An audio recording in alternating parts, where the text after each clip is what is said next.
Assalamualaikum warahmatullahi wabarakatuh. Saya Rafea Husni dengan NIP 199700792 2025052004, peserta Latsar CPNS Kementerian Agama tahun 2025 yang diselenggarakan oleh Balai Diklat Keagamaan Medan, gelombang 1, golongan 3, angkatan 3, kelompok 2. Nah, kali ini saya akan mencoba untuk menganalisis isu-isu kontemporer yang terjadi di Tadris Biologi dan mengaitkannya dengan manajemen ASN serta Smart ASN. Teknik analisis isu kali ini yang saya gunakan adalah APKL, di mana A-nya itu adalah aktual, P-nya problematik, K-nya itu kehalayakan, dan L-nya adalah layak. Jadi coba kita analisis satu persatu. Yang pertama itu fasilitas praktikum belum memadai. Berdasarkan data yang sudah saya kumpulkan dari Google Form yang diisi oleh mahasiswa menunjukkan bahwa mereka sangat jarang melaksanakan praktikum karena fasilitasnya terbatas. Kemudian dari problematiknya ini sangat berpengaruh terhadap pelaksanaan Tridharma perguruan tinggi. Kalau dari segi kehalayakannya ini, pihak-pihak yang terdampak itu cukup luas ya. Contohnya dosen, mahasiswa, kemudian masyarakat sekolah atau masyarakat umum sebagai pemakai jasa di mana nantinya lulusan-lulusan dari program studi Tadris Biologi akan bekerja untuk mereka. Kemudian stand Mandailing Natal juga akan terdampak dengan ketidaklengkapan alat-alat praktikum di Tadris Biologi. Kemudian dari segi kelayakan, apakah isu ini layak diangkat untuk aktualisasi? Ini menurut saya sangat layak karena sangat masuk akal dan benar-benar terjadi di lingkungan Tadris Biologi dan relevan untuk dicari solusinya. Kemudian isu yang kedua adalah penelitian dan PKM belum terintegrasi dengan pembelajaran. Hal ini dibuktikan dengan saya mengumpulkan RPS dosen. Setelah saya analisis, memang hanya sedikit dosen yang mengintegrasikan mini riset dan PKM ini ke dalam proses pembelajaran di kelas. Kemudian data ini juga didukung dengan adanya Google Form mahasiswa yang menyatakan bahwa mereka sangat jarang sekali dilibatkan dalam penelitian serta PKM dosen yang terintegrasi dengan mata kuliah yang sedang mereka pelajari. Jadi cukup aktual ya. Kemudian dari segi problematiknya itu, penelitian dan PKM yang belum terintegrasi dengan pembelajaran itu berpengaruh terhadap pelaksanaan Tridharma perguruan tinggi.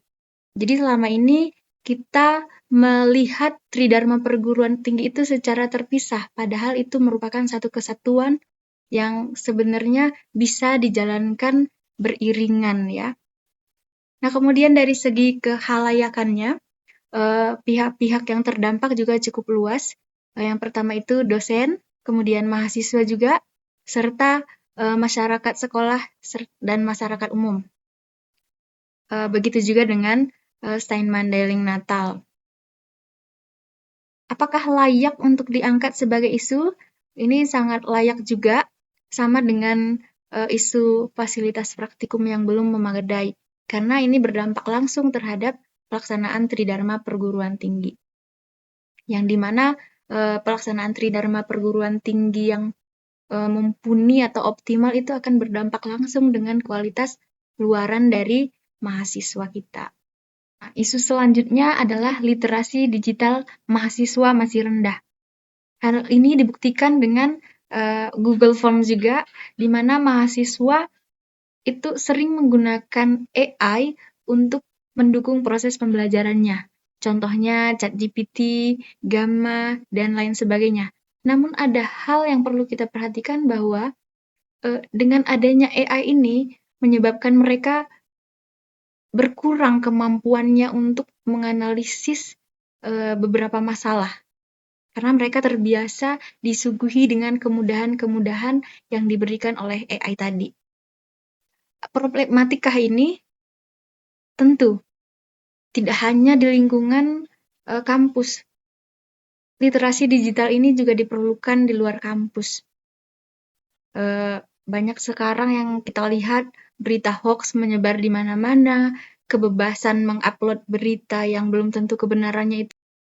Jadi, kurangnya literasi digital mahasiswa ini juga nanti akan berpengaruh terhadap kualitas luarannya.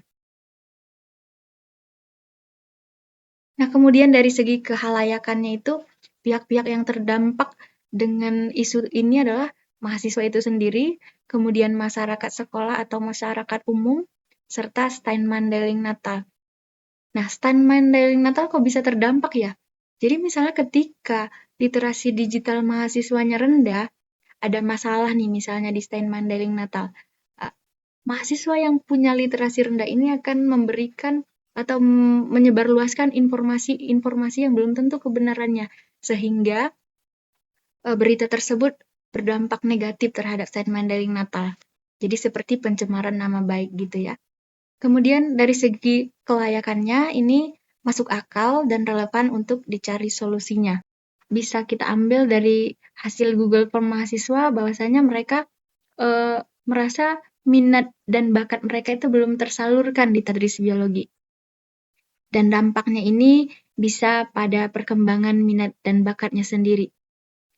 Pihak-pihak yang terdampak dengan isu ini adalah mahasiswa, kemudian masyarakat luas. Masuk akal tidaknya ini diangkat sebagai isu, saya rasa masuk akal dan relevan untuk dicari solusinya. Selanjutnya adalah pengarsipan berkas prodi belum berbasis digital. Data-data di tadris biologi itu masih diarsipkan secara manual dan akan berdampak pada pelaksanaan monitoring serta evaluasi program studi. Pihak yang terdampak itu adalah program studi itu sendiri, kemudian Steinman-Deiling Natal, dan cukup masuk akal untuk dijadikan sebagai isu-isu kontemporer.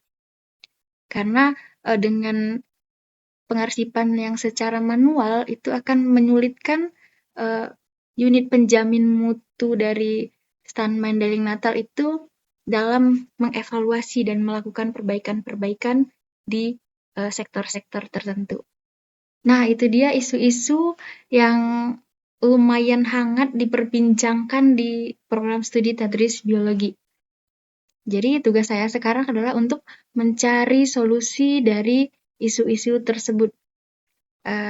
Sebelum memberikan solusi, saya coba dulu analisis dari skala prioritasnya.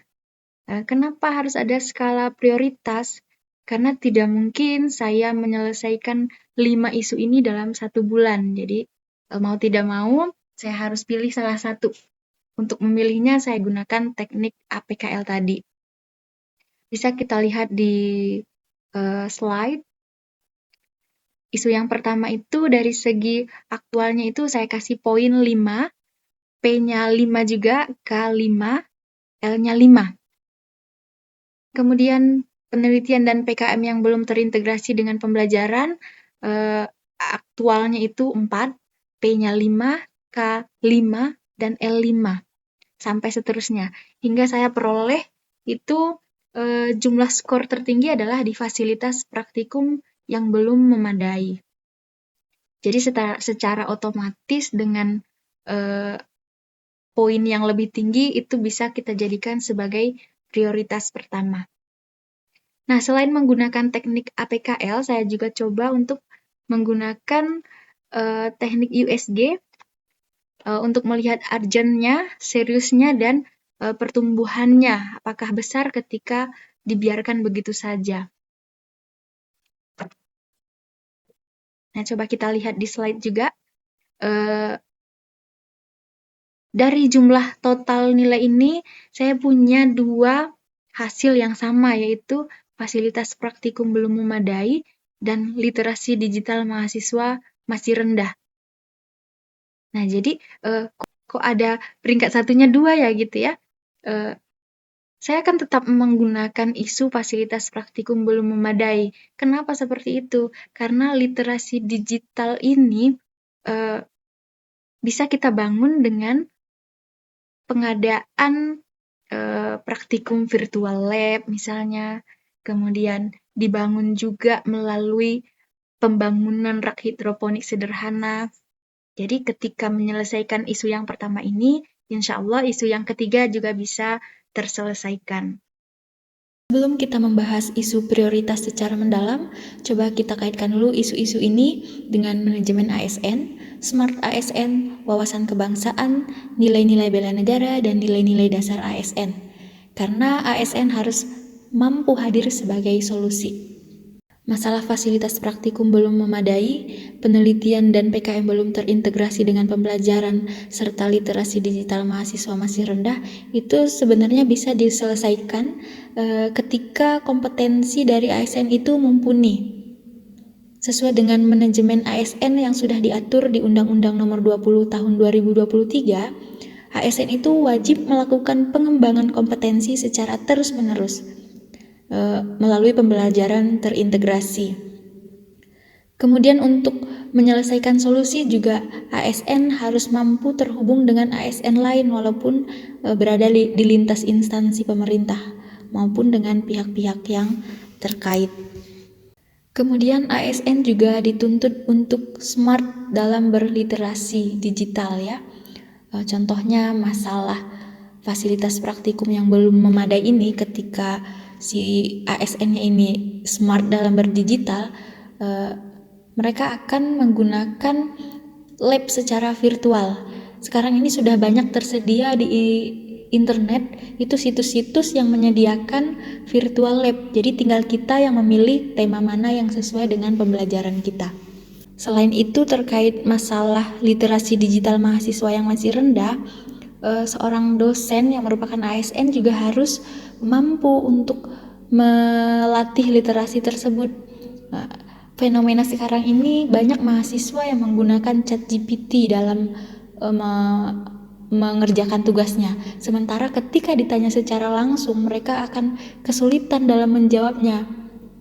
Karena memang informasi yang dari ChatGPT itu belum mereka pahami secara lebih dalam, dan mereka sudah terbiasa memperoleh informasi yang instan.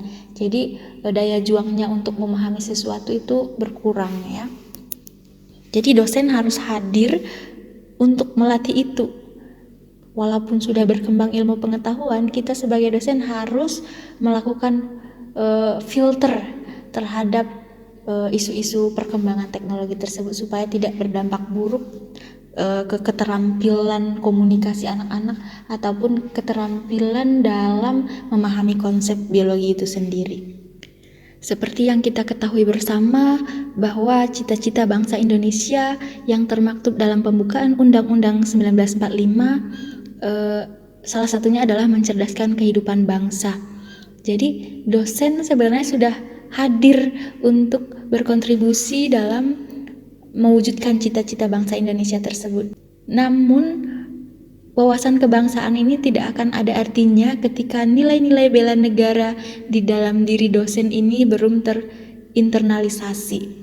Jadi ketika ASN, contohnya dosen, sudah melakukan pengembangan kompetensi secara terus-menerus, kemudian smart dalam berdigital, punya wawasan kebangsaan, serta nilai-nilai bela negara sudah masuk ke dalam jiwanya, insya Allah isu-isu yang terjadi di lingkungan kerja akan dapat diselesaikan, tentunya dengan berlandaskan nilai-nilai berakhlak dan profesional.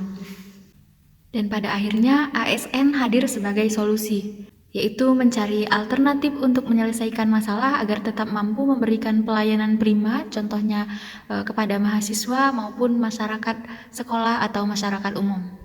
Kemudian mampu bertanggung jawab dengan amanah yang diterima, lalu meningkatkan kompetensi untuk mampu beradaptasi dengan keterbatasan fasilitas praktikum misalnya ya. Selanjutnya, ASN juga harus mampu berkolaborasi secara harmonis dengan instansi sendiri, di lingkungan instansi sendiri maupun instansi lain maupun pihak terkait dalam menyelesaikan masalah. Lalu harus rela berkorban sesuai dengan profesi dengan berlandaskan asas proporsionalitas. Jadi walaupun berkorban harus sesuai dengan porsinya. Jangan nanti berkorban untuk orang lain tapi merugikan diri sendiri. Lalu harus adaptif terhadap perkembangan teknologi agar tetap relevan dengan tuntutan institusi. Selanjutnya, berintegritas dan handal dalam menghadapi isu-isu di lingkungan kerja maupun masyarakat. Oke, kita kembali ke isu yang tadi. Setelah dianalisis secara APKL dan USG, kita menemukan isu prioritas, yaitu fasilitas praktikum belum memadai. Nah, untuk memberikan solusi yang tepat, kita harus menganalisis dulu akar permasalahannya sebenarnya di mana. Jadi saya menggunakan teknik fishbone, menggunakan 4S. Yang pertama, system, surrounding, kemudian supplier, dan skill. Coba kita lihat yang pertama, sistem. Jadi ada beberapa penyebab fasilitas praktikum belum memadai. Yang pertama itu, fasilitas praktikum belum dijadikan prioritas anggaran. Kemudian, belum ada integrasi antara rencana pembelajaran dan rencana kebutuhan alat. Serta monitoring dan evaluasi belum dilakukan secara berkala.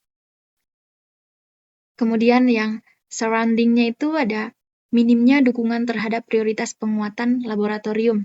Kebetulan program studi tadris biologi adalah tadris yang baru berdiri, yang masih memiliki, ini angkatan keempat ya. Kemudian dosen-dosen di tadris biologi juga yang sudah PNS itu belum ada, yang menjabat sebagai kaprodinya itu tidak berbasis, tidak basicnya tidak biologi, tapi PAI gitu ya. Makanya hal ini bisa berdampak pada minimnya dukungan untuk penguatan laboratorium, karena memang bukan basicnya beliau-beliau tersebut ya. Selanjutnya, belum ada dorongan kolaboratif lintas unit untuk pengadaan lab. Serta praktikum belum dianggap bagian penting dari capaian pembelajaran. Padahal kalau di mata kuliah biologi itu ruhnya biologi adalah laboratorium. Kemudian dari supplier-nya itu memang anggaran kurang, apalagi ini sedang adanya efisiensi ya. Kemudian belum menjalin kerjasama dengan institusi lain terkait laboratorium. Lalu kurangnya lahan untuk pembangunan laboratorium, serta belum ada vendor alat laboratorium yang dikaji atau diajak kerjasama. Kemudian penyebab yang terakhir dari aspek skill, yaitu ASN belum memiliki pengalaman membangun atau mengelola laboratorium dari awal. Setelah itu kurangnya fasilitator yang mampu mengelola laboratorium, tim perencana atau pengadaan tidak memiliki referensi teknis alat lab, dan yang terakhir adalah kurangnya referensi laboratorium sederhana atau laboratorium alternatif. Nah, ini ada beberapa gagasan yang coba saya suguhkan untuk menyelesaikan isu yang prioritas tadi ya. Yang pertama itu kemitraan dan kolaborasi eksternal. Jadi tahapan setiap alternatifnya yang pertama adalah membuat MOU dengan kampus maupun sekolah yang sudah mumpuni laboratoriumnya. Kemudian nanti kita melaksanakan praktikum di luar kampus kita sendiri. Hasil yang diharapkan dari sini adalah adanya dukungan fasilitas dari luar kampus, baik itu berupa ruang, pelatihan, maupun alat-alat lab. Pihak-pihak yang terkait dalam alternatif ini adalah Ketua Stein Mandailing Natal, Wakil Ketua Bidang Akademik dan Kelembagaan, Wakil Ketua Bidang Kemahasiswaan dan Kerjasama, Ketua Program Studi Tadris Biologi, dosen-dosen Tadris Biologi. Alternatif yang kedua adalah pembuatan rak hidroponik sederhana. Tahapan setiap alternatifnya yang pertama adalah membuat desain hidroponik sederhana dari pipa maupun talang atau bambu. Kemudian mengajak siswa untuk merakitnya bersama, lalu menanam sayur-sayuran seperti sawi, kangkung. Kemudian mengajak mereka untuk mini riset mengamati atau memantau pertumbuhan dari tanaman tersebut. Hasil yang diharapkan dari alternatif ini adalah praktikum berbasis proyek berjalan optimal meski tanpa laboratorium yang formal. Pihak-pihak yang terkait dengan alternatif ini adalah dosen biologi, mahasiswa, serta sarana dan prasarana, penanggung jawab sarana dan prasarana. Alternatif ketiga adalah penggunaan laboratorium virtual. Tahapan yaitu meliputi membuat bank situs yang menyediakan virtual lab. Jadi nanti saya akan mencari situs-situs terkait yang menyediakan lab virtual ini, kemudian mengumpulkannya, mengelompokkan tema-temanya, jadi nanti men-share-nya ke dosen-dosen tadris biologi, sehingga bisa mereka gunakan untuk mendukung pembelajaran mereka sendiri. Setelah dibuat banknya itu, dosen-dosennya bisa mencari tema sesuai dengan materi yang ingin diajarkannya, kemudian mengajak mahasiswa untuk praktikum secara virtual. Hasil yang diharapkan dari alternatif ini adalah mahasiswa bisa melaksanakan praktikum walaupun melalui lab virtual. Pihak-pihak yang terkait adalah dosen biologi dan mahasiswa. Nah, yang terakhir adalah penyusunan master plan laboratorium. Tahapannya yang pertama, bentuk tim dulu. Kemudian mengidentifikasi atau menganalisis kebutuhan terkait lab, lalu membuat roadmap 3-5 tahun ke depan. Hasil yang diharapkan adalah dokumen rencana pembangunan laboratorium lengkap dengan terstruktur. Pihak-pihak yang terkait dalam alternatif ini adalah Wakil Ketua Bidang Akademik dan Kelembagaan, Wakil Ketua Keuangan dan Perencanaan, Ketua Program Studi, dan dosen-dosen tadris biologi. Inilah gagasan atau solusi yang saya tawarkan. Semoga kedepannya tadris biologi menjadi tadris yang mampu berdaya saing secara global, bermanfaat bagi sekitarnya.